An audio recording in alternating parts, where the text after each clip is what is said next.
I think I saw you in my peripheral vision, somewhere in the shadows, in the misted distance of this glass. What if I went looking, came to find you? What if I came to find you? What if I were to press my palm flat against this icy reflection? Instead of the cold solidity I was expecting, I found something warm, something fluid. I would push my fingers into this glass like a knife into honey. I'd watch my hand slip on through, my reflected self rippling, glass rippling around my wrists like the ocean around the rocks. What if I went looking, came to find you? What if I came to find you?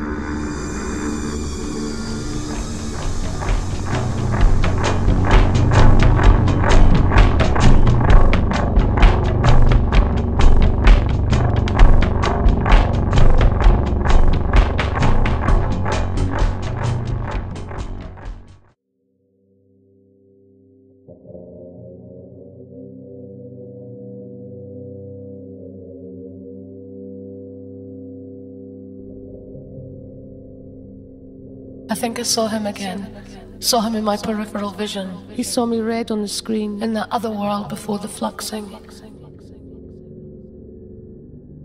He saw me red on the screen, in that other world before the fluxing.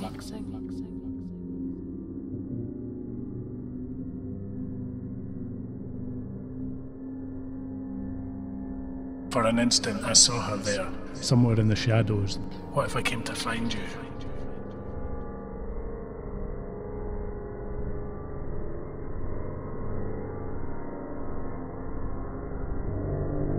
I think I saw him again, saw him in my peripheral vision. He was important to me, my husband, I think, in that other place, in that other world before the fluxing. We had a life together. He saw me red on the screen. I was a photographer, or was I an actress? I wish I had some photographs.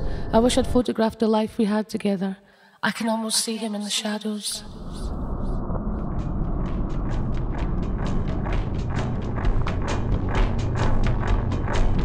I had a dream. I had to get out, take a walk. I had a dream about the fluxing, when worlds disintegrated and the fabric between realities became fluid. Vines and tree roots grabbed at my arms and ankles like monstrous fingers. Shadow gas with snaking necks and blazing eyes fell on me, spitting and hissing like geese, their long necks swaying in a malevolent dance. I hoped, I prayed that some uncharted soft border would appear, that I could rip through the membrane of this reality into a safer world.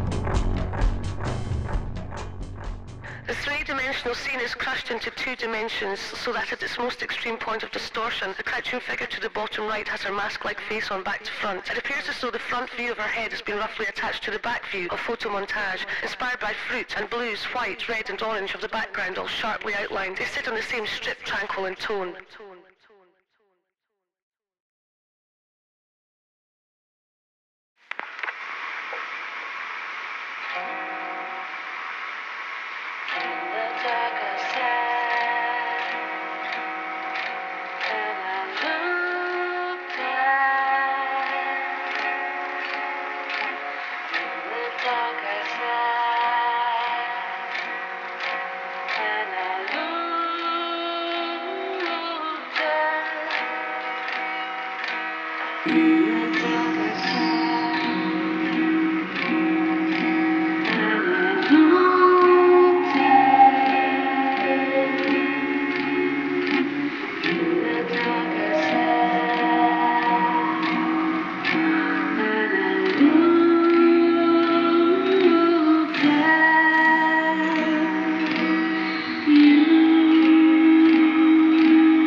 My mind drifted on the foaming waves, momentarily unshackled from time or space or logic, until it washed over the sands and encountered consciousness. For an instant I saw her there, somewhere in the shadows, the artist, in the misted distance of a glass. In the misted distance of a glass. The 244 times 173 centimetre painting covered a canvas in Indian red barnet down the centre. By sticking a thin strip of European-influenced biomorphic style in reference to its own article, the first man was a lighter cadmium. The artist was the thin band, only a few centimetres thick down the unevenly spread gallery wall. The motive force for red intended to invoke the terror of the New York school, whose style became known as the unknowable, dense masking tape. And so you run, barely noticing the water splash on your ankles, the sand between your toes. The beach stretches ahead of you, warm and red. You stop and gaze down to the ripples at your feet. There's a movement beneath the surface, something bright and mysterious. Your nostrils flare open. You lower yourself onto a crouch, your toes and the balls of your feet pressing hard into the sand. It's a fish, smooth and gleaming, hues of fire and ochre dancing in its scales. It flickers like a flame in the push and pull of the tide. The fish darts off and you throw yourself into the water. You clutch for it and feel the slippery flesh between your fingers, but it's gone before you can get a grip. And now you're falling, splashing into the swirl of sand and sea. The water's like bony fingers reaching into your chest, grasping your lungs. You thrash with your feet and hands and gulp in a salty mouthful. As you clamber to your feet, you half laugh and half splutter, bent over double, eyes and nose streaming. It's a few seconds before you can see and hear again properly. Crows calling you.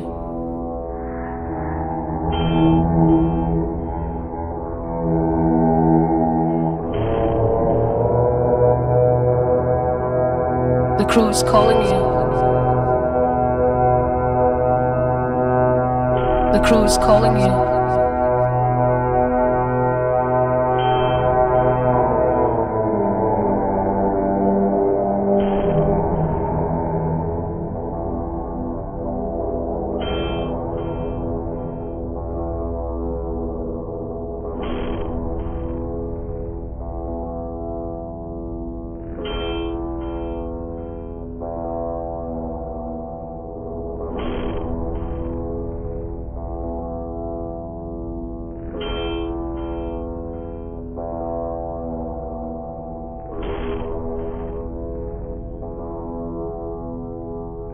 The crows calling you. There was a time when you would have trembled at the sound of his voice and rushed to do as he commanded. But he has very little power now. He's getting old. His body is diseased. You're no longer afraid of the old bird, but you do still have a sense of duty, some compulsion to care for him. "Caw!" says the crow. You peer through the sun's glare at the smoke rising from the fire. The crow's a black lump hopping up and down in front of this. Your eyes itch and burn. You rub them with the heels of your hands and yell, "Yes, I'm coming." "Caw! Caw!" says the crow. Irritably, you jog from the shore towards the bird. Where the beach stops, you clamber up the wall of rock. You dig your fingertips into dry mud and pull yourself onto the grass. The crow is perched on the boulder where you left him. When you approach, he flaps his good wing. He's feeling sorry for himself, old fool. Using a sharpened stick to dig through the tangle of grass onto the soil beneath you, search. Eventually you pluck a worm from the earth. Your cupped hands come together to prevent its escape. Walking towards the crow, you ignore the wriggling between your palms. You dangle it before his beak. He grabs it greedily, his black, empty eyes studying your face. Careful not to burn yourself, you remove a fish by its tail from the fire. Blow on it, flick the charred scales with your fingernails. You crunch your teeth into it, sucking flesh from the bones. Catching sight of your reflection in the drink puddle, you spit meat out onto the fire and drop remains into the crow's boulder. He greedily pecks, pulls at it, feeding on its guts.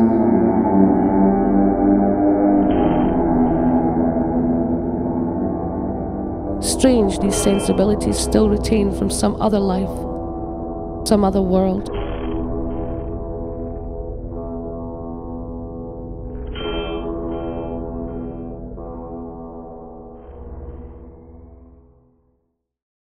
An expatriate Cuban who studied at the University of Body Molds, often embellished with stones, wood, berries, shells, and lay in a death-like pose on the silhouette.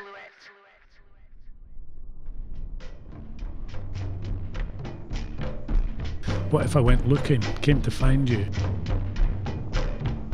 I think I saw you in my peripheral vision, somewhere in the shadows, in the misted distance of this glass.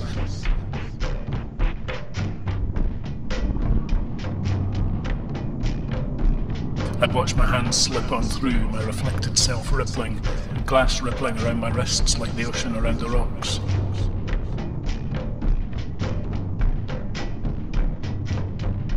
What if I went looking, came to find you?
In the dark I sat.